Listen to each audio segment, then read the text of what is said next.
Though Victoria has always been a troubled teen, her mother has just learned of her prostitution.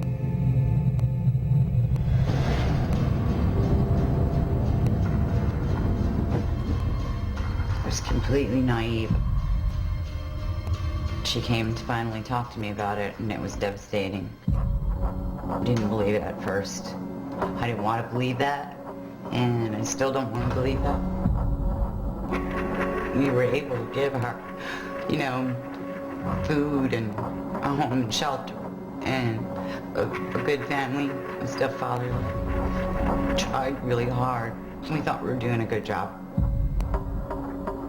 We still don't really want to accept this story, but if it's gone that far, then she could end up dead. I mean, that's the absolute worst knock on the door I would ever get. Joining us now is Victoria's mother, Sarah. So you say that the knock on the door of someone telling you that she is dead is the scariest thing for you? That's my biggest fear, because I lost a sister in that same way. You lost a sister how? To murder. She was in the wrong place at the wrong time, walking after dark. And that's my biggest fear. How do you think, what went wrong to make Victoria turn to prostitution? What do you think happened? I'm not sure. I was a single mother from the time she was 1. Have other children from the time she was 1. I worked a lot, and maybe she was left too many times on her own with her older sister, and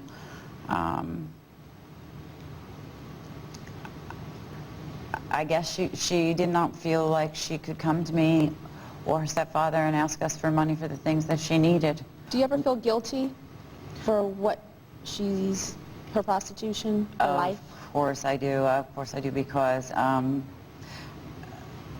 my being naive, how did she get out? Was I paying too much attention to the other children? What didn't I see? I saw depression. I saw a loner. I asked a lot of questions. We had a lot of arguments. I would try to have a relationship with her. Sometimes it went well, sometimes it did not. A lot of parents see their kids depressed or loners, but you don't think my child is a prostitute. I mean, that's the furthest thing that's in your head that you're thinking. Well, joining us now is board-certified physician and all-around medical expert, a man that I very much respect, Dr. Drew Pinsky. Hi, Dr. Drew. Tyra.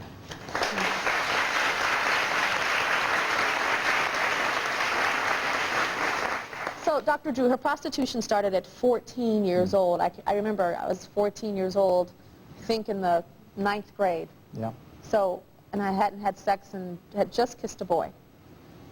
How can someone at 14 years old, why would they turn to prostitution? That's yeah, so... you've been asking that question of these young ladies, and they're such bright young people, and you wonder what they could be thinking to make them do this. And in fact, when it comes to aggressive, self-destructive sexual acting out, the thinking about it is always defensive and distorted. They're justifying their behaviors. But the reality is, particularly in Victoria's case, every case I've dealt with like hers, there's always some antecedent history of sexual trauma, typically sexual abuse. The extraordinary thing about humans is when things are terrorizing to us and overwhelming in childhood, they become immensely attractive when we hit puberty. And so there's actually a drive to reenact those things as though somehow that's a mastery over them by putting yourself back in the setting of exploitation. Have you been sexually abused? Yeah, when I was 5 years old. When you were 5 years old. Dr. Drew, you're always right. I mean, it just, you know, when it comes to these extreme behaviors that are so destructive, that don't make sense, when people are asking, how could this be? There's always something there, as you mentioned, a why driving it. It's not rational. These aren't rational things. These are motivational systems that get set up early in life and drive them back into those circumstances of exploitation. Their perception is that they're in control of it. They're reenacting it and regaining mastery, when in fact, they're just compulsively reenacting the same thing over and over. Did you know that she was being molested or sexually abused? She told me 6 years later during a movie that was very similar to what had happened to her. Really? I could feel the tenseness in the room, so I tried to do something about that as well, but it never worked out. What did you try to do? Press charges. But it was been 6 years, and they said she was very introverted, They believed her story. They taped her. They wanted to do something about it, but they could. I was only 11, so I didn't know the words to say what had happened. Was it rape? What happened? I can't say. You don't want to say? It was attempted Attempted. by a much older I person. blocked it out. And was it by a family member? Yes. How does Isn't it- that, like, you know, Well, her mother tried, but it didn't. Right. Well, here's, you know, one of the things that Victoria sort of exemplifies is I bet you're familiar with the sort of checking out, like being out of your body, that sort of dissociated state. Is that what you sort of go back into when you're prostituting? That sort of checked out? Kind of just numbs away all my pain. You're shut down, right. You're not numb. It's a freeze reaction people get.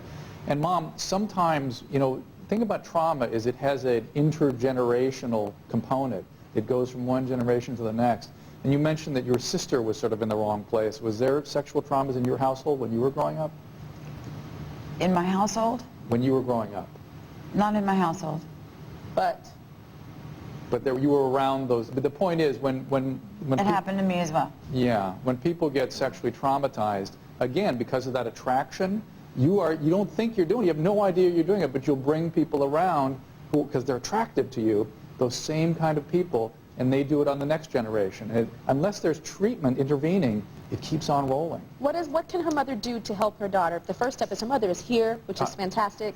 But what else can she do? Mom did all the right stuff. She did, first of all, please don't feel guilty. I mean, you didn't cause these situations. And you've done the right stuff. You notified the police. You tried to bring structure to bear.